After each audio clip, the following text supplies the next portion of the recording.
ਦਿੱਤਾ ਕਿ ਮੈਂ ਉਹਦੇ ਵਚਨਾਂ ਨੂੰ ਤੁਹਾਡੇ ਨਾਲ ਸ਼ੇਅਰ ਕਰ ਸਕਾਂ। ਇੱਕ ਵਾਰੀ ਫਿਰ ਮੈਂ ਸਾਰਿਆਂ ਨੂੰ ਜੈਮਸੀ ਕਹਿੰਨੀ, ਮੇਰੇ ਵੱਲੋਂ ਸਾਰਿਆਂ ਨੂੰ ਜੈਮਸੀ ਕੀ। ਔਰ ਅੱਜ ਜੋ ਭੈਣਾਂ ਦੀ ਮੀਟਿੰਗ ਹੈ, ਪਰਮੇਸ਼ਵਰ ਨੇ ਮੌਕਾ ਦਿੱਤਾ ਕਿ ਭੈਣਾਂ ਦੇ ਵਿੱਚ ਮੈਂ ਉਹਦੇ ਵਚਨਾਂ ਨੂੰ ਸ਼ੇਅਰ ਕਰ ਸਕਾਂ, ਬੋਲ ਸਕਾਂ। ਸਾਡੇ 'ਚ ਕੋਈ ਖੂਬੀ ਲਿਆਕਤ ਨਹੀਂ ਹੈ, ਲੇਕਿਨ ਪਰਮੇਸ਼ਵਰ ਨੇ ਸਾਨੂੰ ਸਾਮਰਥ ਔਰ ਸਾਨੂੰ ਬਲ ਹਿੰਮਤ ਦਿੱਤੀ ਹੈ ਕਿ ਉਹਦੇ ਵਚਨਾਂ ਨੂੰ ਲੈ ਕੇ ਅਸੀਂ ਖੜੇ ਹੋਈਏ ਔਰ ਉਹਦੀ ਆਤਮਾ ਦੇ ਵਿੱਚ ਭਰ ਕੇ ਅਸੀਂ ਉਹਦੇ ਵਚਨਾਂ ਨੂੰ ਕਰੀਏ। ਆਈਏ ਅਸੀਂ ਸਭ ਤੋਂ ਪਹਿਲਾਂ ਛੋਟੀ ਜੀ ਪ੍ਰਾਰਥਨਾ ਕਰਾਂਗੇ। ਮਹਾਨ ਸਰਵ ਸ਼ਕਤੀਮਾਨ ਪ੍ਰਭੂ ਜੀ, ਤੁਹਾਡਾ ਧੰਨਵਾਦ ਕਰਦੇ ਹਾਂ, ਤੁਹਾਡੀ ਤਾਰੀਫ ਕਰਦੇ ਹਾਂ ਪਿਤਾ ਜੀ, ਤੁਹਾਡੀ ਮਹਿਮਾ ਕਰਦੇ ਹਾਂ। ਅੱਜ ਦੇ ਦਿਨ ਦੇ ਲਈ ਤੁਹਾਡਾ ਧੰਨਵਾਦ ਕਰਦੇ ਹਾਂ, ਅੱਜ ਦੇ ਸੁੰਦਰ ਵਚਨਾਂ ਦੇ ਲਈ ਤੁਹਾਡਾ ਧੰਨਵਾਦ ਕਰਦੇ ਹਾਂ। ਮੈਂ ਪ੍ਰਾਰਥਨਾ ਕਰਦੀ ਪਿਤਾ ਜੀ, ਹਰ ਇੱਕ ਜਨ ਦੇ ਲਈ ਪਿਤਾ, ਜੋ ਕੋਈ ਵੀ ਪਿਤਾ ਜੀ ਦੇਖ ਰਿਹਾ ਔਰ ਤੇਰੇ ਵਚਨਾਂ ਨੂੰ ਸੁਣ ਰਿਹਾ ਪਿਤਾ, ਉਹਦੀ ਜ਼ਿੰਦਗੀ ਦੇ ਵਿੱਚ ਪਿਤਾ ਜੀ ਇਹ ਵਚਨ 100 ਗੁਣਾ ਫਲ ਲੈ ਕੇ ਆਣ ਪਿਤਾ। ਤੂੰ ਉਹਨਾਂ ਦੇ ਹਿਰਦਿਆਂ ਨੂੰ ਚੇਂਜ ਕਰ ਪਿਤਾ ਜੀ, ਮਨਾਂ ਨੂੰ ਖੋਲ ਦੇ, ਬਦਲ ਦੇ, ਤਾਂ ਜੋ ਤੇਰੇ ਵਚਨ ਇਹਨਾਂ ਦੇ ਹਿਰਦਿਆਂ ਵਿੱਚ ਸਮਾ ਸਕਣ ਔਰ ਇਸ ਵਚਨ ਤੇ ਚੱਲ ਕੇ ਤੇਰੇ ਕੋ ਆਸ਼ੀਸ਼ ਤੇ ਬਰਕਤ ਪਾ ਸਕਣ ਪਿਤਾ ਜੀ। ਤੇਰਾ ਨਾਮ ਸਾਡੀ ਜ਼ਿੰਦਗੀਆਂ 'ਚ ਉੱਚਾ ਹੋਵੇ, ਤੇਰਾ ਨਾਮ ਨੂੰ ਮਹਿਮਾ ਮਿਲੇ ਪਿਤਾ ਜੀ। ਅਸੀਂ ਜੋ ਕੁਝ ਵੀ ਕਰੀਏ ਉਹਦੇ ਵਿੱਚ ਤੇਰਾ ਨਾਮ ਹੀ ਉੱਚਾ ਹੋਏ ਪਿਤਾ ਪਰਮੇਸ਼ਵਰ। ਤੇਰਾ ਧੰਨਵਾਦ ਕਰਦੇ ਹਾਂ, ਤੇਰੀ ਤਾਰੀਫ ਕਰਦੇ ਹਾਂ, ਯੀਸ਼ੂ ਮਸੀਹ ਨਾਮ 'ਚ ਮੰਗਦੇ ਹਾਂ, ਆਮੀਨ। ਬਾਈਬਲ ਦੇ ਵਿੱਚ ਜਦੋਂ ਅਸੀਂ ਸਾਰੇ ਜਣੇ ਅਸੀਂ ਬਾਈਬਲ ਨੂੰ ਪੜ੍ਹਦੇ ਹਾਂ ਤਾਂ ਅਸੀਂ ਦੇਖਦੇ ਹਾਂ ਕਿ ਬਹੁਤ ਸਾਰੀਆਂ ਵੂਮਨ ਔਰ ਬਹੁਤ ਸਾਰੀਆਂ ਦਾਸੀਆਂ ਪਰਮੇਸ਼ਵਰ ਦੀਆਂ ਹੈ, ਜਿਨ੍ਹਾਂ ਨੂੰ ਪਰਮੇਸ਼ਵਰ ਨੇ ਬਹੁਤ ਅਦਭੁਤ ਤਰੀਕੇ ਦੇ ਨਾਲ ਯੂਜ਼ ਕੀਤਾ ਹੈ। ਅੱਜ ਸਾਨੂੰ ਵੀ ਪਰਮੇਸ਼ਵਰ ਇੱਕ ਕਾਲਿੰਗ 'ਚ ਬੁਲਾਉਂਦੇ ਆ, ਇੱਕ ਮਕਸਦ ਲਈ ਬੁਲਾਉਂਦੇ ਆ ਔਰ ਵੱਖ-ਵੱਖ ਪਰਪਸ ਹੈ ਸਾਡੀ ਲਾਈਫ ਦੇ ਵਿੱਚ ਵੀ। ਕਿਸ ਤਰ੍ਹਾਂ ਸਾਨੂੰ ਪਰਮੇਸ਼ਵਰ ਯੂਜ਼ ਕਰਦੇ ਆ ਨਹੀਂ ਪਤਾ। ਜਿੱਦਾਂ ਅਸੀਂ ਜਾਣਦੇ ਹਾਂ ਕਿ ਹੰਨਾ ਸੀਗੀ, ਜੋ ਹੰਨਾ ਨੂੰ ਪਰਮੇਸ਼ਵਰ ਨੇ ਸੈਮੂਅਲ ਦੇ ਰਾਹੀਂ, ਉਹਦੀ ਕਹਾਣੀ ਬਾਈਬਲ ਦੇ ਵਿੱਚ ਲਿਖੀ ਗਈ ਕਿ ਉਹਨੂੰ ਸੈਮੂਅਲ ਇੱਕ ਪੁੱਤਰ ਦਿੱਤਾ ਜਦੋਂ ਜਾ ਕੇ ਪ੍ਰਾਰਥਨਾ ਕਰਦੀ ਸੀ ਔਰ ਏਲੀ ਦੁਆਰਾ ਉਸਨੂੰ ਭਵਿੱਖਬਾਣੀ ਕੀਤੀ ਗਈ ਔਰ ਉਸਨੂੰ ਬਲੇਸਿੰਗ ਮਿਲੀ। ਐਸਤਰ ਨੇ ਰੋਜ਼ੇ ਰੱਖ ਕੇ 3 ਦਿਨ ਔਰ 3 ਰਾਤ ਆਪਣੇ ਲੋਕਾਂ ਨੂੰ ਬਚਾਇਆ। ਮਾਰਥਾ, ਮਰੀਮ ਜੋ ਪਰਮੇਸ਼ਵਰ ਦੇ ਨਾਲ ਬਹੁਤ ਪਿਆਰ ਕਰਦੇ ਸੀ। Old Testament and New Testament ਦੇ ਆਪਾਂ ਵਿੱਚ ਦੇਖਦੇ ਹਾਂ ਕਿ ਬਹੁਤ ਸਾਰੀ ਵੂਮਨਸ, ਬਹੁਤ ਸਾਰੀਆਂ ਲੇਡੀਜ਼ ਹੈ ਜੋ ਪਰਮੇਸ਼ਵਰ ਦੇ ਕੰਮਾਂ ਨੂੰ ਕਰਦੀਆਂ ਸੀ, ਪਰਮੇਸ਼ਵਰ ਦੇ ਵਚਨਾਂ ਨੂੰ ਮੰਨਦੀਆਂ ਸੀ ਔਰ ਉਸ ਸਮੇਂ ਪਰਮੇਸ਼ਵਰ ਦੇ ਨਾਲ ਸੀ। ਜਦੋਂ ਯੀਸ਼ੂ ਮਸੀਹ ਕਰੂਸ ਤੇ ਮਰ ਗਏ ਸੀਗੇ, ਕਰੂਸ ਤੇ ਚੜਾਇਆ ਗਿਆ ਸੀ ਉਹਨਾਂ ਨੂੰ, ਤਾਂ ਕਬਰ ਦੇ ਵਿੱਚ ਸਭ ਤੋਂ ਪਹਿਲਾਂ ਜਦੋਂ ਗਈਆਂ ਸੀ ਤੀਸਰੇ ਦਿਨ ਤਾਂ ਲੇਡੀਜ਼ ਗਈਆਂ ਸੀਗੀਆਂ ਦੇਖਣ ਵਾਸਤੇ ਔਰ ਉਹਨਾਂ ਨੇ ਦੇਖਿਆ ਕਿ ਕਬਰ ਖਾਲੀ ਹੈ ਔਰ ਬਾਹਰ ਆ ਕੇ ਉਹਨਾਂ ਨੇ ਸੁਸਮਾਚਾਰ ਔਰ ਪ੍ਰਚਾਰ ਕੀਤਾ ਕਿ ਪਰਮੇਸ਼ਵਰ ਜੋ ਕਹਿੰਦੇ ਸੀਗੇ ਉਹਨਾਂ ਨੇ ਆਪਣੇ ਵਚਨਾਂ ਨੂੰ ਪੂਰਾ ਕੀਤਾ ਔਰ ਉਹ ਜ਼ਿੰਦਾ ਹੋ ਚੁੱਕੇ ਹੈ। ਅੱਜ ਜਦੋਂ ਅਸੀਂ ਦੇਖਾਂਗੇ ਕਿ ਪਰਮੇਸ਼ਵਰ ਦੇ ਵਚਨ ਦੇ ਵਿੱਚ ਇੱਕ 2 ਲੇਡੀਜ਼ ਬਾਰੇ, ਅਸੀਂ ਦਾਸੀਆਂ ਬਾਰੇ ਪੜਾਂਗੇ ਔਰ ਸਮਝਾਂਗੇ ਕਿ ਪਰਮੇਸ਼ਵਰ ਨੇ ਉਹਨਾਂ ਨੂੰ ਕਿੱਦਾਂ ਯੂਜ਼ ਕੀਤਾ ਹੈ। ਇੱਕ ਦਿਬੋਰਾ ਔਰ ਉਸੇ ਪੁਸਤਕ ਦੇ ਵਿੱਚ ਹੈਗੀ ਹੈ ਜਾਇਲ। ਅਸੀਂ ਕੱਢਾਂਗੇ ਜੱਜਸ ਦੀ ਕਿਤਾਬ, ਨਿਆਂਇਆਂ ਦੀ ਪੁਸਤਕ, ਉਸਦਾ 4 ਬਾਬ। ਆਪਣੇ ਬਾਈਬਲਸ ਨੂੰ ਅਸੀਂ ਖੋਲਾਂਗੇ, ਜੱਜਸ ਦੀ ਪੁਸਤਕ, ਨਿਆਂਇਆਂ, ਉਹਦਾ 4 ਬਾਬ, ਉਹਦੀ 17 ਆਇਤ। शुरू तो पढ़ते हैं 1 तो। जब एहूद मर गया तब इजराइलियों ने फिर यहोवा की दृष्टि में बुरा किया, इसीलिए यहोवा ने उनको हसोर में विराजने वाले कनान के राजा यबीन के अधीन कर दिया, जिसका सेनापति सिसरा था, जो अन्य जातियों की हरोशेत का निवासी था। तब इजराइलियों ने यहोवा की दुहाई दी, क्योंकि सिसरा के पास लोहे के 900 रथ थे और वह इजराइलियों पर 20 वर्ष तक बड़ा अंधेर करता रहा। इथे की लिखा कि एहूद ਜਦੋਂ ਮਰ ਗਿਆ ਸੀ ਤੇ ਇਜ਼ਰਾਈਲੀਆਂ ਨੇ ਯਹੋਵਾ ਦੀ ਦ੍ਰਿਸ਼ਟੀ ਦੇ ਵਿੱਚ ਬੁਰਾ ਕਰਨਾ ਸ਼ੁਰੂ ਕਰ ਦਿੱਤਾ ਸੀ। ਉਹਨਾਂ ਨੇ ਉਹ ਕੰਮ ਕਰਨੇ ਸ਼ੁਰੂ ਕਰ ਦਿੱਤੇ ਸੀਗੇ ਜੋ ਕਿ ਪਰਮੇਸ਼ਰ ਦੇ ਵਚਨਾਂ ਦੇ ਵਿਰੁੱਧ ਸੀਗੇ। ਉਸ ਸਮੇਂ ਇੱਕ ਪ੍ਰੋਫੈਟ ਸੀਗੀ ਦਬੋਰਾ, ਜੋ ਉੱਥੇ ਇਜ਼ਰਾਈਲੀਆਂ ਦਾ ਨਿਆਂ ਕਰਦੀ ਸੀ। ਉਹ ਜੱਜ ਸੀਗੀ ਉਸ ਟਾਈਮ ਤੇ ਔਰ ਅਸੀਂ ਉਹਦੇ ਬਾਰੇ ਥੱਲੇ ਪੜਾਂਗੇ। 4 ਚ ਕੀ ਲਿਖਿਆ ਹੈ, उस समय लपिदोत की स्त्री दबोरा जो नबिया थी, एक दबोरा जो कि नबिया थी, प्रोफेट थी, इजराइलियों का न्याय करती थी। वह एप्रेम के पहाड़ी देश में रामा और बेतेल के बीच में दबोरा के खजूर के तले बैठा करती थी और इजरायली उसके पास न्याय के लिए जाया करते थे। देखो इत्थे एक परमेश्वर दी दासी उस समय न्याय कर रही है जिस समय हालात बहुत ज्यादा बुरे सी और पाप इन्ना वध चुकिया सीगा कि इजरायली जड़े सीगे वो बिल्कुल भी परमेश्वर दे आग्याकारी नहीं सी। और फिर भी उत्थे उस समय दे विच ਉਹ ਭਵਿੱਖਬਾਣੀ ਕਰ ਰਹੀ ਹੈ, ਭਵਿੱਖਬਾਣੀ ਕਰਕੇ ਲੋਕਾਂ ਦਾ ਫੈਸਲਾ ਕਰ ਰਹੀ ਹੈ, ਨਿਆਂ ਕਰ ਰਹੀ ਹੈ। और देखो की भविष्यवाणी करती है, आगे ਅਸੀਂ देखते हैं की लिखा है। उसने अबीनोम के पुत्र बराक को के देश नप्ताली में से बुलाकर कहा, क्या इजराइल के परमेश्वर यहोवा ने ये आज्ञा नहीं दी कि तू जाकर तबोर पहाड़ पर चढ़ और नप्तालियों और जबलूनियों में के 10,000 पुरुषों का संग ले जा। तब मैं यबीन के सेनापति सिसरा को रथों और भीड़-भाड़ समेत किशोन नदी तक तेरी ओर खींच ले आऊंगा और उसको तेरे हाथ में कर दूंगा। बराक ने उससे कहा, यदि तू मेरे संग चलेगी तो मैं जाऊंगा, नहीं तो नहीं जाऊंगा। इत्थे बराक नूं उपदेश दिंदी है, बराक नूं कहंदी है कि तू उठ और खड़ा हो और सिसरा दे विरुद्ध उत्थे जाके लड़ाई कर, क्योंकि सिसरा ने 20 साल तक ऊपर असी देखिए 3 लिखा वह इजरायलियों पर 20 वर्ष तक बड़ा अंधेर करता रहा। सिसरा ने इन्ना अत्याचार और इन्ना अंधेर इजरायलियां ते करता सी कि लोग उस तो दुखी हो चुके सी। और देबोरा ने बराक नूं खड़ा कीता ओदे लई, उन्हां लड़न दे लई। अगे पढ़िए की लिखिया है उन्हें, अथे की लिखा है, उसने कहा निस्संदेह मैं तेरे संग चलूंगी, तो भी इस यात्रा से तेरी कुछ बड़ाई ना होगी, क्योंकि यहोवा सिसरा को एक स्त्री के अधीन कर देगा।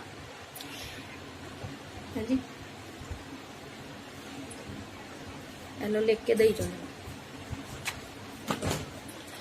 बराक जड़ा सीगा उसनू ਉਹ ਖੜਾ ਕਰਦੀ ਹੈ ਕਿ ਜਾ ਕੇ ਅਸੀਂ ਇਹਨਾਂ ਦੇ ਵਿਰੁੱਧ ਲੜਨਾ ਹੈ, ਬਟ ਉਹਨੂੰ ਕਹਿੰਦੀ ਹੈ ਕਿ ਪਰਮੇਸ਼ਰ ਉਸ ਨੂੰ ਇੱਕ ਇਸਤਰੀ ਦੇ ਅਧੀਨ ਕਰ ਦੇਗਾ।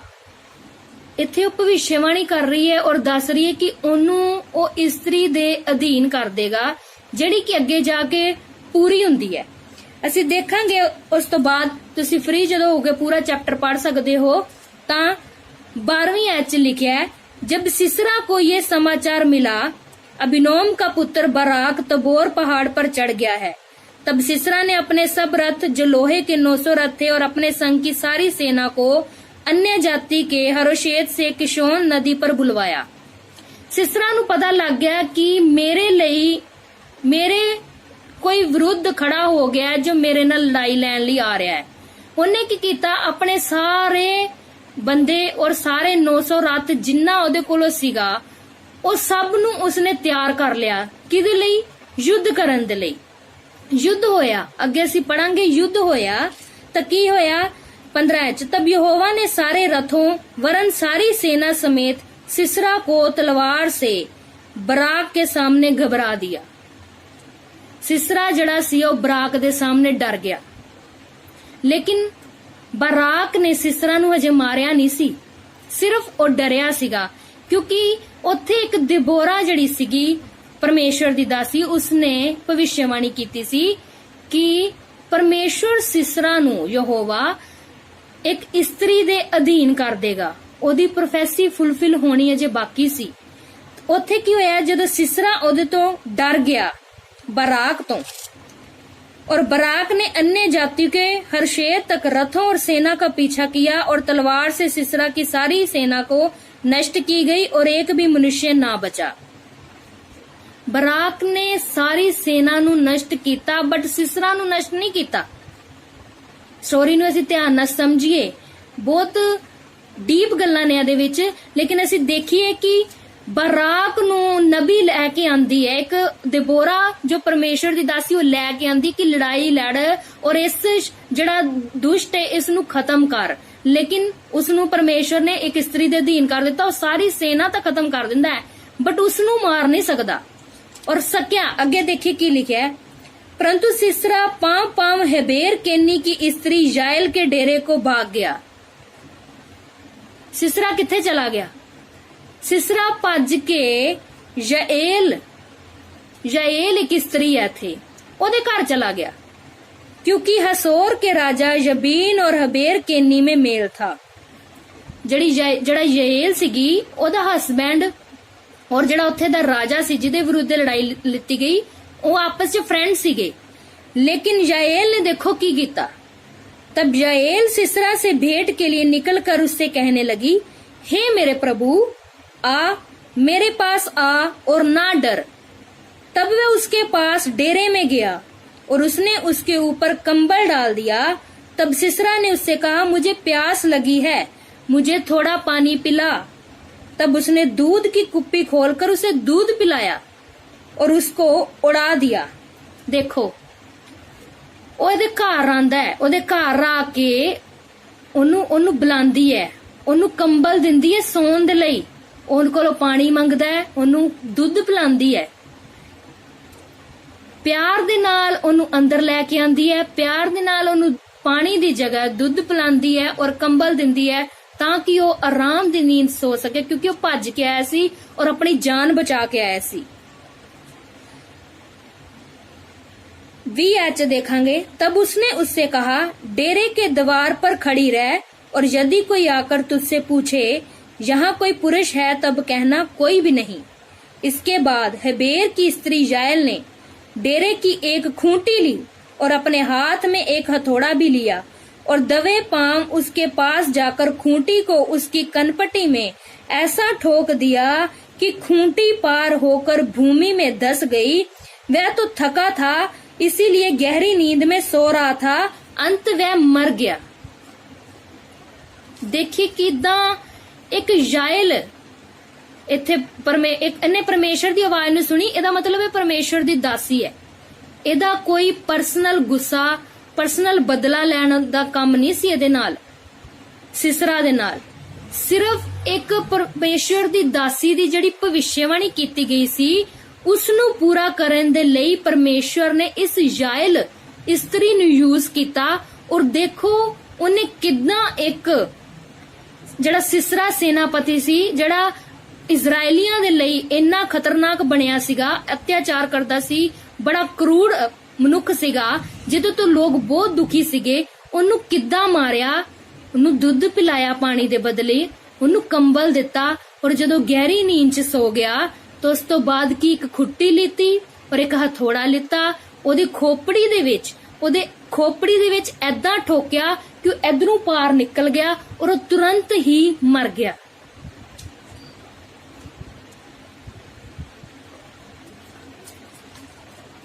याएल ਜਿਹੜੀ ਸੀਗੀ ਉਹ ਇਜ਼ਰਾਈਲੀ ਨਹੀਂ ਸੀ ਅਜੇ, ਉਹਨੂੰ ਇਜ਼ਰਾਈਲੀਆਂ ਤੋਂ ਬਾਹਰ ਸੀਗੀ। याएल ने उस समय जो एक्ट किया, जो एक्शन लिया, वो परमेश्वर की आवाज नूं सुन के लिया। उन्होंने पता सी इस मनुख ने, इस दुष्ट ने लोगां नूं बहुत सताया होया। उन्हें इजरायलियां नूं बचाने दे लई उन्होंने घर बुला के मारिया। ਅੱਜ ਜਦੋਂ ਅਸੀਂ ਪਰਮੇਸ਼ਰ ਦੀ ਆਵਾਜ਼ ਨੂੰ ਸੁਣਦੇ ਆਂ ਤਾਂ ਸ਼ੈਤਾਨ ਅਗਰ ਸਾਡੀ ਜ਼ਿੰਦਗੀ 'ਚ, ਸਾਡੇ ਘਰ, ਸਾਡੇ ਪਰਿਵਾਰ ਜਾਂ ਮੈਂਬਰ ਦੇ ਵਿੱਚ ਆਂਦਾ ਹੈ ਤਾਂ ਅਸੀਂ ਪਰਮੇਸ਼ਰ ਦੀ ਆਵਾਜ਼ ਨੂੰ ਸੁਣ ਕੇ ਉਸੇ ਵਕਤ ਸਾਨੂੰ ਡਾਂਟਣਾ ਚਾਹੀਦਾ ਹੈ, ਸਾਨੂੰ ਪਹਿਚਾਨਣਾ ਚਾਹੀਦਾ ਹੈ ਕਿ ਇਹ ਇਨਸਾਨ ਜੋ ਸਾਡੇ ਘਰ 'ਚ, ਸਾਡੀ ਜ਼ਿੰਦਗੀ 'ਚ ਆਇਆ ਹੈ, ਇਹ ਪਰਮੇਸ਼ਰ ਵੱਲੋਂ ਹੈ ਜਾਂ ਕਿਸੇ ਹੋਰ ਤਾਕਤ ਦੇ ਵੱਲੋਂ ਆਇਆ ਹੈ। ਇਹ ਸਾਡੀ ਜ਼ਿੰਦਗੀ ਲਈ ਕੋਈ ਅੱਛਾ ਬਣੇਗਾ ਜਾਂ ਬੁਰਾ ਬਣੇਗਾ, ਅਸੀਂ ਕਿੱਦਾਂ ਇਸ ਨੂੰ ਆਪਣੀ ਜ਼ਿੰਦਗੀ ਦੇ ਵਿੱਚੋਂ ਕੱਢਣਾ ਹੈ, ਕਿੱਦਾਂ ਇਸ ਨੂੰ ਮਾਰਨਾ ਹੈ, ਸ਼ੈਤਾਨ ਨੂੰ ਕਿੱਦਾਂ ਖਤਮ ਕਰਨਾ ਹੈ। ਸੈਕਿੰਡ ਥਿੰਗ ਕਿ ਉਸਨੇ ਉਹ ਟੂਲ ਯੂਜ਼ ਕੀਤੇ ਜੋ ਡੇਲੀ ਯੂਜ਼ ਕਰਦੀ ਸੀਗੀ। ਉਹ ਜਿਹੜੀ ਖੂਟੀ ਔਰ ਉਹਨੇ ਹਥੌੜਾ ਲਿਆ, ਉਹ ਉਹਦਾ ਕੰਮਕਾਰ ਸੀਗਾ। ਉਹ ਟੈਂਟ ਬਣਾਉਣ ਦਾ ਕੰਮ ਕਰਦੇ ਸੀ ਉਸ ਸਮੇਂ ਉੱਥੇ ਦੇ ਲੋਕ, ਔਰ ਉਹਨੂੰ ਬਹੁਤ ਅੱਛਾ ਐਕਸਪੀਰੀਅੰਸ ਸੀਗਾ ਉਸ ਖੋਟੀ ਨੂੰ ਜ਼ਮੀਨ ਦੇ ਵਿੱਚ ਖੋਦਣ ਦਾ, ਟੈਂਟ ਬਣਾਉਣ ਦਾ। ਔਰ ਉਹਨੂੰ ਪਤਾ ਸੀ ਮੈਂ ਜਿੱਦਾਂ ਹੀ ਇਹਦੀ ਖੋਪੜੀ ਤੇ ਮਾਰਾਂਗੀ, ਇਹਦੀ ਆਰ ਪਾਰ ਹੋ ਜਾਏਗੀ ਖੂਟੀ ਔਰ ਇਹ ਮਰ ਜਾਏਗਾ, ਬਿਕੋਜ਼ ਉਹਨੂੰ ਐਕਸਪੀਰੀਅੰਸ ਸੀਗਾ ਉਸ ਗੱਲ ਦਾ ਕਿ ਮੈਂ ਇਹ ਟੂਲਸ ਨੂੰ ਕਿੱਦਾਂ ਯੂਜ਼ ਕਰਨਾ ਹੈ। ਦਾਊਦ ਨੇ ਜਦੋਂ ਗੋਲੀਅਤ ਨੂੰ ਮਾਰਿਆ ਸੀ, ਪਹਿਲਾ ਸੈਮੂਅਲ 'ਚ ਜਦੋਂ ਅਸੀਂ ਪੜ੍ਹਦੇ ਹਾਂ 17 ਬਾਪ ਦੀ 45 ਆਇਤ 'ਚ, ਦਾਊਦ ਨੇ ਕਿੱਦਾਂ ਮਾਰਿਆ ਸੀਗਾ ਉਹਨੂੰ, ਗੋਲੀਅਤ ਨੂੰ। ਗੋਲੀਅਤ ਪੂਰੇ ਸ਼ਸਤਰ ਵਸਤਰ ਧਾਰ ਕੇ ਆਇਆ, ਟੋਪ ਪਾ ਕੇ ਆਇਆ, ਆਪਣੇ ਆਪ ਨੂੰ ਪੂਰਾ ਕਵਰ ਕਰਕੇ ਆਇਆ, ਲੇਕਿਨ ਦਾਊਦ ਨੇ ਇੱਕ ਪੱਥਰ ਔਰ ਗਲੇਲ ਦੇ ਨਾਲ, ਇੱਕ ਪੱਥਰ ਉਹਦੇ ਮੱਥੇ ਦੇ ਜਦੋਂ ਸੈਂਟਰ ਤੇ ਵੱਜਾ ਤੇ ਉਹ ਡਿੱਗ ਗਿਆ ਤੇ ਉਹਨੂੰ ਖਤਮ ਕਰ ਦਿੱਤਾ। ਦਾਊਦ ਨੇ ਉਸ ਪੱਥਰ ਨੂੰ ਔਰ ਗਲੇਲ ਨੂੰ ਯੂਜ਼ ਕੀਤਾ ਹੋਇਆ ਸੀ। ਉਹ ਐਕਸਪੀਰੀਅੰਸ ਸੀਗਾ ਉਸ ਟੂਲ ਨੂੰ ਯੂਜ਼ ਕਰਨ ਦੇ ਲਈ, ਕਿਉਂਕਿ ਉਹ ਜਦੋਂ ਭੇਡ ਬੱਕਰੀਆਂ ਦਾ ਚਰਵਾਹਾ ਸੀਗਾ, ਰਾਖੀ ਕਰਦਾ ਸੀ, ਤਾਂ ਉਹਨੂੰ ਪਤਾ ਸੀ ਮੈਂ ਆਪਣੀ ਭੇਡ ਬੱਕਰੀਆਂ ਦੀ ਰਾਖੀ ਕਿੱਦਾਂ ਕਰਨੀ ਹੈ, ਇਹਨਾਂ ਨਾਲ ਮਾਰਨਾ ਹੈ। ਉਹ ਮਾਰ ਦਿੰਦਾ ਸੀ ਭਾਲੂ, ਸ਼ੇਰ ਸਭ। ਉਹਨੇ ਗੋਲੀਅਤ ਨੂੰ ਵੀ ਉਦਾਂ ਹੀ ਮਾਰਿਆ ਔਰ ਉਹਨੇ ਕਿਹਾ ਮੈਂ ਆਪਣੇ ਸੈਨਾ ਦੇ ਯਹੋਵਾ ਦੇ ਨਾਮ ਦੇ ਵਿੱਚ ਆਨਾ ਵਾਂ। ਉਹਨੇ ਆਪਣੇ ਯਹੋਵਾ ਦੇ ਨਾਮ ਦੇ ਵਿੱਚ ਉਹਨੂੰ ਜਾ ਕੇ ਮਾਰਿਆ। ਅੱਜ ਸਾਡੀ ਲੜਾਈ ਕਿਸੇ ਸਰੀਰ ਨਾਲ, ਕਿਸੇ ਮਾਸ ਨਾਲ, ਕਿਸੇ ਲਹੂ ਨਾਲ ਨਹੀਂ ਹੈ। ਬਾਈਬਲ 'ਚ ਲਿਖਿਆ ਹੈ ਸਾਡੀ ਲੜਾਈ, ਇਫਸੀਆਂ 6:12 ਦੇ ਵਿੱਚ ਅਸੀਂ ਪੜਾਂਗੇ, ਉੱਥੇ ਲਿਖਿਆ ਹੈ ਕਿ our battle with not a person. ਸਾਡੀ ਜਿਹੜੀ ਬੈਟਲ ਲੜਾਈ ਆ ਪਰਸਨ ਕਿਸੇ ਦੇ ਨਾਲ ਨਹੀਂ, ਖੂਨ ਦੇ ਨਾਲ ਨਹੀਂ, ਡਾਰਕਨੈਸ ਦੇ ਨਾਲ ਆ, ਅੰਧੇਰੇ ਦੇ ਕੰਮਾਂ ਦੇ ਨਾਲ ਆ, ਅੰਧੇਰੇ ਦੀਆਂ ਤਾਕਤਾਂ ਦੇ ਨਾਲ ਸਾਡੀ ਲੜਾਈ ਹੈ। ਔਰ ਅੱਜ ਅਸੀਂ ਅੰਧੇਰੇ ਦੀਆਂ ਤਾਕਤਾਂ ਦੇ ਨਾਲ ਜਦੋਂ ਲੜਨਾ ਹੈ ਤਾਂ ਉਹਨਾਂ ਨੂੰ ਆਪਣੇ ਟੂਲਸ ਯੂਜ਼ ਕਰਕੇ ਕਿੱਦਾਂ ਖਤਮ ਕਰਨਾ ਹੈ, ਇਹਨਾਂ ਤੋਂ ਸਾਨੂੰ ਸਿੱਖਣ ਦੀ ਲੋੜ ਹੈ। ਸਾਡਾ ਰੋਜ਼ ਦਾ ਜਿਹੜਾ ਟੂਲਸ ਹੋਏਗਾ, ਕੀ ਹੋਏਗਾ ਜਦੋਂ ਅਸੀਂ ਵਚਨ ਪੜ੍ਹਦੇ ਹਾਂ, ਪ੍ਰਾਰਥਨਾ ਕਰਦੇ ਹਾਂ, ਪਰਮੇਸ਼ਰ ਦੇ ਸ਼ਬਦਾਂ ਦਾ ਅੰਗੀਕਾਰ ਕਰਦੇ ਹਾਂ। ਸਾਡੇ ਅਸਲੀ ਟੂਲਸ ਉਹ ਨੇ ਕਿ ਜਦੋਂ ਬਿਮਾਰੀ ਆਂਦੀ ਹੈ ਅਸੀਂ ਵਚਨ ਬੋਲਣਾ ਹੈ, ਟੂਲ ਨੂੰ ਇਸਤੇਮਾਲ ਕਰਨਾ ਹੈ ਕਿ ਯਿਸੂ ਦੇ ਮਾਰ ਖਾਣ ਦੇ ਨਾਲ, ਕੋੜੇ ਖਾਣ ਦੇ ਨਾਲ ਮੈਂ ਚੰਗੀ ਹੋ ਚੁੱਕੀ ਹਾਂ। ਤਾਂ ਦੇਖੋ ਸ਼ੈਤਾਨ ਕਿੱਦਾਂ ਭੱਜਦਾ ਹੈ। ਸਾਡੀ ਲੜਾਈ ਇਹਨਾਂ ਤਾਕਤਾਂ ਦੇ ਨਾਲ ਹੈ ਜੋ ਕਲੇਸ਼ ਪਾਉਂਦੀਆਂ, ਜੋ ਬਿਮਾਰੀ ਲੈ ਕੇ ਆਉਂਦੀਆਂ, ਜੋ ਦੁੱਖ ਲੈ ਕੇ ਆਉਂਦੀਆਂ, ਜੋ ਸੰਕਟ ਲੈ ਕੇ ਆਉਂਦੀਆਂ। ਪੜਾਂਗੇ ਅਸੀਂ ਇਫਸੀਆਂ 6:12 ਵਿੱਚ ਕੀ ਲਿਖਿਆ ਹੈ।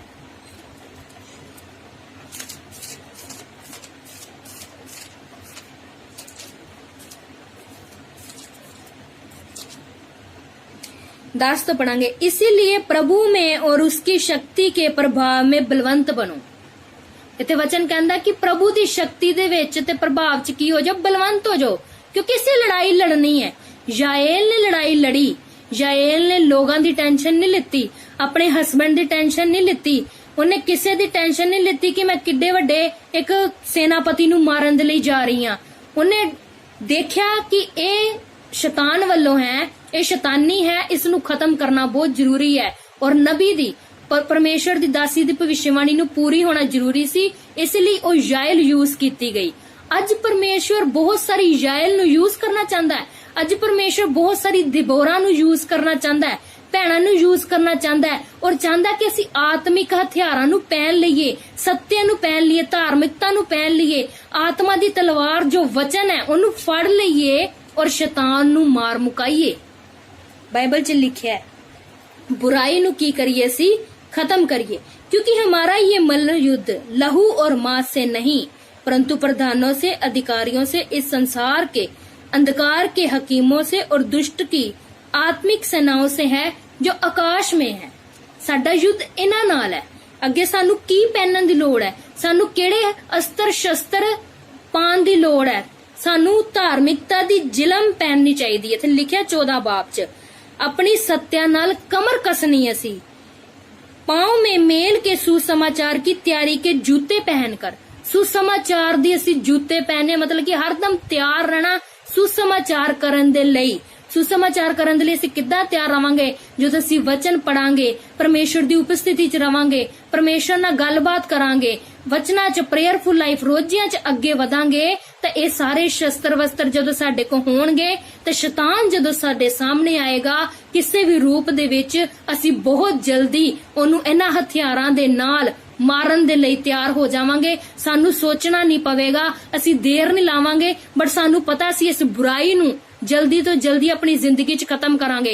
हो सकदा है साडी जिंदगी दे विच बहुत ऐसियां शक्तियां काम करदियां होण अंधकार दियां, मान लो चुगली करन दियां, बहुत सारी कमियां असी अपने आप च जानदे हां, किसी दे बरखलाफ बोलण दियां, बुरा करन दियां, बुरा देखण दियां, शराब पीण दियां, नशा करन दियां, बहुत सारियां ऐसी आदतां हो सकदियां हैं, मैं नहीं जानती, बट असी देखिए कि असी इस बुराई नू किद्दां खत्म करना है। परमेश्वर दे विच बन के, आत्मा दी तलवार लैके, ਵਚਨਾਂ ਨੂੰ ਪੜ੍ਹ ਕੇ, ਵਚਨਾਂ ਨੂੰ ਜਾਣ ਕੇ, ਕਿੱਦਾਂ ਦਾਊਦ ਨੇ ਪਰਮੇਸ਼ਰ ਦੇ ਨਾਮ ਦੇ ਵਿੱਚ ਇੱਕ ਐਡੇ ਵੱਡੇ 9 ਇੰਚ ਦੇ ਗੋਲੀਅਤ ਨੂੰ ਮਾਰ ਦਿੱਤਾ, ਕਿੱਦਾਂ ਯੇਲ ਨੇ ਹਿੰਮਤ ਕੀਤੀ, ਉਹਦੇ ਅੰਦਰ ਇੰਨੀ ਹਿੰਮਤ ਆਈ ਕਿ ਆਪਣੇ ਘਰ ਅੰਦਰ ਬੰਦਾ ਰੱਖ ਕੇ, ਕੰਬਲ ਦੇ ਕੇ, ਦੁੱਧ ਉਹਨੂੰ ਪਿਲਾ ਕੇ, ਸਵਾ ਕੇ ਫਿਰ ਮਾਰਿਆ। ਉਸਦੀ ਹਿੰਮਤ ਦੇਖੀ ਅਸੀਂ। ਅੱਜ ਅਗਰ ਕੋਈ ਦੁਸ਼ਟ ਆਤਮਾ ਦੇ ਵਿੱਚ ਆ ਜਾਂਦਾ ਤਾਂ ਅਸੀਂ ਡਰੀਏ ਨਾ, ਅਸੀਂ ਪਰਮੇਸ਼ਰ ਦੇ ਨਾਮ 'ਚ ਪਰਮੇਸ਼ਰ ਦੇ ਹਥਿਆਰਾਂ ਨੂੰ ਕੱਸ ਕੇ ਉਹਦੇ ਲਈ ਪ੍ਰਾਰਥਨਾ ਕਰੀਏ ਔਰ ਉਹਨੂੰ ਉਹਦੇ ਬੰਧਨਾਂ ਤੋਂ ਆਜ਼ਾਦ ਕਰਾਈਏ। ਕਿਉਂ? ਪਰਮੇਸ਼ਰ ਨੇ ਸਾਨੂੰ ਅਧਿਕਾਰ ਦਿੱਤਾ, ਜਾਓ ਜਾ ਕੇ ਪ੍ਰਾਰਥਨਾ ਕਰੋ, ਤੁਸੀਂ ਮੇਰੇ ਨਾਮ 'ਚ ਕਰ ਸਕਦੇ ਹੋ। ਅਸੀਂ ਪਰਮੇਸ਼ਰ ਦੇ ਅਧਿਕਾਰਾਂ ਨੂੰ ਯੂਜ਼ ਤਾਂ ਕਰਾਂਗੇ ਜੇ ਸਾਡੇ ਕੋਲ ਪੂਰੇ ਹਥਿਆਰ ਹੋਣਗੇ। ਹਥਿਆਰ ਹੋਊਗੇ ਤਾਂ ਅਸੀਂ ਆਤਮਿਕ ਲੜਾਈ ਲੜਾਂਗੇ। ਇਹ ਆਤਮਿਕ ਲੜਾਈਆਂ ਹੈ। ਬਿਮਾਰੀ ਨੂੰ ਡਾਂਟਣਾ ਇੱਕ ਆਤਮਿਕ ਲੜਾਈ, ਬਿਮਾਰੀ ਨੂੰ ਖਤਮ ਕਰਨਾ ਜੜ ਤੋਂ ਜ਼ਿੰਦਗੀ ਦੇ ਵਿੱਚ ਇੱਕ ਆਤਮਿਕ ਲੜਾਈ ਹੈ। ਔਰ ਸਾਨੂੰ ਇਸ ਲੜਾਈ ਦੇ ਵਿੱਚ ਬਣਨ ਦੇ ਲਈ ਪੂਰੇ ਹਥਿਆਰ ਚਾਹੀਦੇ ਹੈ। ਆਤਮਾ ਦੀ ਤਲਵਾਰ ਪਰਮੇਸ਼ਰ ਦਾ ਵਚਨ ਚਾਹੀਦਾ ਹੈ, ਵਿਸ਼ਵਾਸ ਦੀ ਢਾਲ ਚਾਹੀਦੀ ਹੈ, ਉਦਾਰ ਦਾ ਟੋਪ ਚਾਹੀਦਾ ਹੈ। ਸਾਨੂੰ ਪਰਮੇਸ਼ਰ ਦੇ ਜੋ ਹਥਿਆਰ ਲਿਖੇ ਇਹ ਸਾਰੇ ਚਾਹੀਦੇ, ਤਾਂ ਹੀ ਅਸੀਂ ਆਪਣੀ ਆਤਮਿਕ ਲੜਾਈ ਲੜ ਕੇ ਜਿੱਤ ਹਾਸਲ ਕਰ ਸਕਦੇ ਹਾਂ, ਜਿਸ ਤਰ੍ਹਾਂ ਉਹ ਯਾਇਲ ਨੇ ਕੀਤੀ, ਦਿਬੋਰਾ ਦੀ ਭਵਿੱਖਬਾਣੀ ਪੂਰੀ ਹੋਈ। ਆਈਏ ਅੱਜ ਅਸੀਂ ਸੋਚੀਏ ਆਪਣੇ ਮਨਾਂ ਦੇ ਵਿੱਚ ਕਿ ਸਾਡੇ ਕੋਲੋਂ ਪਰਮੇਸ਼ਰ ਦੇ ਹਥਿਆਰ ਹੈ, ਕਿ ਸਾਡੇ ਕੋਲ ਆਤਮਾ ਦੀ ਤਲਵਾਰ ਵਚਨ ਹੈ, ਕਿ ਜਦੋਂ ਸਾਡੇ ਅੱਗੇ ਸ਼ੈਤਾਨ ਆ ਜਾਏ ਕੋਈ ਵੀ ਕਿਸੇ ਵੀ ਰੂਪ ਦੇ ਵਿੱਚ, ਤਾਂ ਅਸੀਂ ਉਸ ਨੂੰ ਕਿੱਦਾਂ ਡਾਂਟਣਾ ਹੈ, ਕਿੱਦਾਂ ਜ਼ਿੰਦਗੀ ਚੋਂ ਗੈਟ ਆਊਟ ਕਰਨਾ ਹੈ। ਪਰਮੇਸ਼ਰ ਦੇ ਵਚਨ ਕੀ ਅੱਜ ਸਾਡੀ ਜ਼ਿੰਦਗੀ 'ਚ ਹੈ ਕਿ ਅਸੀਂ ਉਸੇ ਸਮੇਂ ਉਸੇ ਹਾਲਾਤ ਦੇ ਦੌਰਾਨ ਉਹ ਵਚਨ ਬੋਲੀਏ ਔਰ ਸ਼ੈਤਾਨ ਭਾਜੜਾ ਪਾਉਂਦਾ ਜਾਵੇ। ਯਿਸੂ ਮਸੀਹ ਦੇ ਅੱਗੇ ਦੁਸ਼ਟ ਆਤਮਾਵਾਂ ਟਿਕ ਨਹੀਂ ਸੀ ਪਾਉਂਦੀਆਂ, ਦੁਸ਼ਟ ਆਤਮਾਵਾਂ ਕੰਬਦੀਆਂ ਤੇ ਡਰਦੀਆਂ ਸੀ ਯਿਸੂ ਮਸੀਹ ਦੇ ਅੱਗੇ। ਅੱਜ ਉਹੀ ਸਾਮਰਥ ਪਰਮੇਸ਼ਰ ਸਾਨੂੰ ਦਿੰਦਾ ਹੈ। ਸਾਡੇ ਅੱਗੇ ਵੀ ਅੰਧਕਾਰ ਦੀਆਂ ਸ਼ਕਤੀਆਂ ਟਿਕ ਨਹੀਂ ਸਕਦੀਆਂ। ਅਸੀਂ ਪਰਮੇਸ਼ਰ ਦੇ ਨਾਮ ਦੇ ਵਿੱਚ ਅੰਧਕਾਰ ਦੀ ਸ਼ਕਤੀਆਂ ਨੂੰ ਡਾਂਟੀਏ, ਫਾਇਰ ਦਈਏ ਉਹਨੂੰ, ਪਰਮੇਸ਼ਰ ਦੀ ਅੱਗ ਦੇ ਨਾਲ ਉਹਨਾਂ ਨੂੰ ਭਸਮ ਕਰੀਏ, ਤਾਂ ਜੋ ਸਾਡੀ ਲਾਈਫ ਚਮਕੇ ਔਰ ਪਰਮੇਸ਼ਰ ਦੇ ਕੰਮਾਂ ਦੇ ਲਈ ਅਸੀਂ ਯੂਜ਼ ਹੋ ਸਕੀਏ।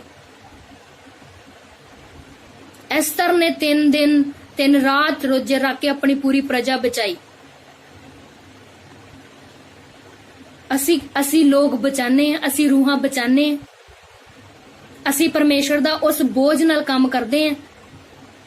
ਅੱਜ ਬਹੁਤ ਸਾਰੇ ਲੋਕ ਆ ਹਜੇ ਵੀ ਅੰਧਕਾਰ 'ਚ ਨੇ, ਹਜੇ ਵੀ ਬਹੁਤ ਸਾਰੇ ਲੋਕ ਆ ਜਿਨ੍ਹਾਂ ਕੋਲ ਵਚਨ ਨਹੀਂ ਪਹੁੰਚਿਆ, ਕਿਉਂਕਿ ਬਾਣੀ 'ਚ ਲਿਖਿਆ ਹਰ ਇੱਕ ਘੁਟਨਾ ਟਿਕੇਗਾ, ਹਰ ਇੱਕ ਜ਼ੁਬਾਨ ਇਕਰਾਰ ਕਰੇਗੀ ਕਿ ਯਿਸੂ ਮਸੀਹ ਹੀ ਪਰਮੇਸ਼ਵਰ ਹੈ। ਅੱਜ ਐਸਾ ਸਮਾਂ ਆ ਗਿਆ ਕਿ ਅੱਧੇ ਲੋਕਾਂ ਨੇ, ਨਰਸਿਸ, ਡਾਕਟਰਸ ਨੇ ਘੁਟਨੇ ਟਿਕਾ ਦਿੱਤੇ ਕਿ ਜੋ ਕਰ ਸਕਦਾ ਹੈ ਗੋਡ ਕਰ ਸਕਦਾ ਹੈ। ਹਜੇ ਵੀ ਕਈ ਲੋਕ ਐਸੇ ਨੇ ਜਿਹੜੇ ਹਜੇ ਵੀ ਰਹਿੰਦੇ ਨੇ, ਜਿਨ੍ਹਾਂ ਦੀ ਅੱਖਾਂ ਖੋਲਣ ਵਾਲੀਆਂ। ਉਹ ਪਰਮੇਸ਼ਰ ਦੇ ਵਚਨ ਦੇ ਨਾਲ, ਉਹਦੀ ਕਿਰਪਾ ਦੇ ਨਾਲ, ਉਹਦੇ ਅਨੁਗ੍ਰਹਿ ਦੇ ਨਾਲ ਹੀ ਇਹ ਸਾਰੇ ਕੰਮ ਹੋ ਸਕਦੇ ਹੈ। ਅਸੀਂ ਇਕੱਲੇ ਕੁਝ ਨਹੀਂ ਕਰ ਸਕਦੇ। Without Holy Spirit, without Word of God, without anointing we can't do anything. We need Jesus, we need his power. ਸਾਨੂੰ ਉਹਦੀ ਪਾਵਰ ਦੀ ਲੋੜ ਹੈ। ਆਈਏ ਅਸੀਂ ਪ੍ਰਾਰਥਨਾ ਕਰਾਂਗੇ। ਮਹਾਨ ਸਰਵਸ਼ਕਤੀਮਾਨ ਪਿਤਾ ਜੀ, ਤੇਰਾ ਧੰਨਵਾਦ ਕਰਦੇ ਨੇ ਸੁੰਦਰ ਵਚਨਾਂ ਦੇ ਲਈ ਪਿਤਾ ਜੀ। ਤੁਸੀਂ ਸਾਡੇ ਨਾਲ ਗੱਲਬਾਤ ਕੀਤੀ ਪਿਤਾ ਜੀ। ਹੁਣ ਇਹਦੇ ਸਾਨੂੰ ਵੀ ਆਤਮਿਕ ਲੜਾਈ ਦੇ ਲੜਨ ਦੇ ਲਈ ਪੂਰੀ ਤਰੀਕੇ ਨਾਲ ਤਿਆਰ ਕਰ ਪਿਤਾ। ਸਾਨੂੰ ਸਾਰੇ ਆਪਣੇ ਸ਼ਸਤਰ ਵਸਤਰ ਦੇ, ਤਾਂ ਜੋ ਅਸੀਂ ਅੰਧਕਾਰ ਦੀਆਂ ਸ਼ਕਤੀਆਂ ਦੇ ਨਾਲ ਲੜ ਕੇ ਅੰਧਕਾਰ ਦੀਆਂ ਸ਼ਕਤੀਆਂ ਨੂੰ ਖਤਮ ਕਰ ਦਈਏ ਪਿਤਾ ਜੀ। ਸਾਰੇ ਅੰਧਕਾਰ ਦੇ ਕੰਮਾਂ ਨੂੰ ਖਤਮ ਕਰ ਦਈਏ ਪਿਤਾ ਜੀ। ਸ਼ੈਤਾਨ ਦੇ ਸਾਰੀ ਤਾਕਤਾਂ ਨੂੰ, ਜਾਦੂ ਟੂਣੇ ਦੀ ਪਾਵਰਾਂ ਨੂੰ ਖਤਮ ਕਰ ਦਈਏ ਪਿਤਾ ਜੀ। ਲੋਕਾਂ ਦੀ ਜ਼ਿੰਦਗੀ ਬਚ ਜਾਏ, ਸਾਡੀ ਜ਼ਿੰਦਗੀ ਬਚ ਜਾਏ ਪਿਤਾ। ਤੇਰਾ ਨਾਮ, ਤੇਰਾ ਜਲਾਲ ਸਾਡੀ ਜ਼ਿੰਦਗੀਆਂ 'ਚ ਨਜ਼ਰ ਆਵੇ। ਤੂੰ ਮਹਾਨ ਮੰਨਿਆ ਜਾਵੇ ਪਿਤਾ। ਤੇਰਾ ਨਾਮ ਉੱਚਾ ਕੀਤਾ ਜਾਵੇ। ਔਰ ਜਿੱਦਾਂ ਅਸੀਂ ਜਾਣਿਆ ਕਿ ਸੱਚਾ ਔਰ ਜ਼ਿੰਦਾ ਖੁਦਾ ਤੂੰ ਹੈ, ਤੇਰੇ ਤੋਂ ਸਿਵਾਏ ਹੋਰ ਕੋਈ ਨਹੀਂ ਜੋ ਸਾਨੂੰ ਬਚਾ ਸਕਦਾ। ਇਸੇ ਤਰ੍ਹਾਂ ਲੋਕ ਵੀ ਤੈਨੂੰ ਜਾਣ ਪਹਿਚਾਨ ਜਾਣ ਪ੍ਰਭੂ। ਉਹਨਾਂ ਦੀ ਬੁੱਧੀ ਨੂੰ ਖੋਲ, ਆਤਮਿਕ ਬੁੱਧੀ ਨੂੰ ਖੋਲ, ਆਤਮਿਕ ਅੱਖਾਂ ਨੂੰ ਖੋਲ ਪਿਤਾ ਜੀ। ਖੁਦਾਵੰਦ ਆਪਣੇ ਵਚਨ ਦੇ ਹੋਰ ਗਹਿਰੇ ਭੇਦ ਦੇ ਪਿਤਾ ਜੀ। ਤੇਰਾ ਧੰਨਵਾਦ ਕਰਦੇ ਹਾਂ, ਤੇਰੀ ਤਾਰੀਫ ਕਰਦੇ ਹਾਂ। ਤੁਹਾਡੀ ਇੱਛਾ ਮਰਜ਼ੀ ਪੂਰੀ ਹੋਏ ਪਿਤਾ ਪਰਮੇਸ਼ਵਰ। ਸਾਨੂੰ ਪਿਤਾ ਜੀ ਇਸਤੇਮਾਲ ਕਰੋ ਆਪਣੇ ਕੰਮਾਂ ਦੇ ਲਈ ਪਿਤਾ ਜੀ। ਖੁਦਾਵੰਦ ਖੁਦਾ, ਤੇਰਾ ਨਾਮ ਉੱਚਾ ਕੀਤਾ ਜਾਏ। ਯਿਸੂ ਮਸੀਹ ਦੇ ਨਾਮ ਚ ਮੰਗਦੇ, ਆਮੀਨ ਆਮੀਨ ਆਮੀਨ।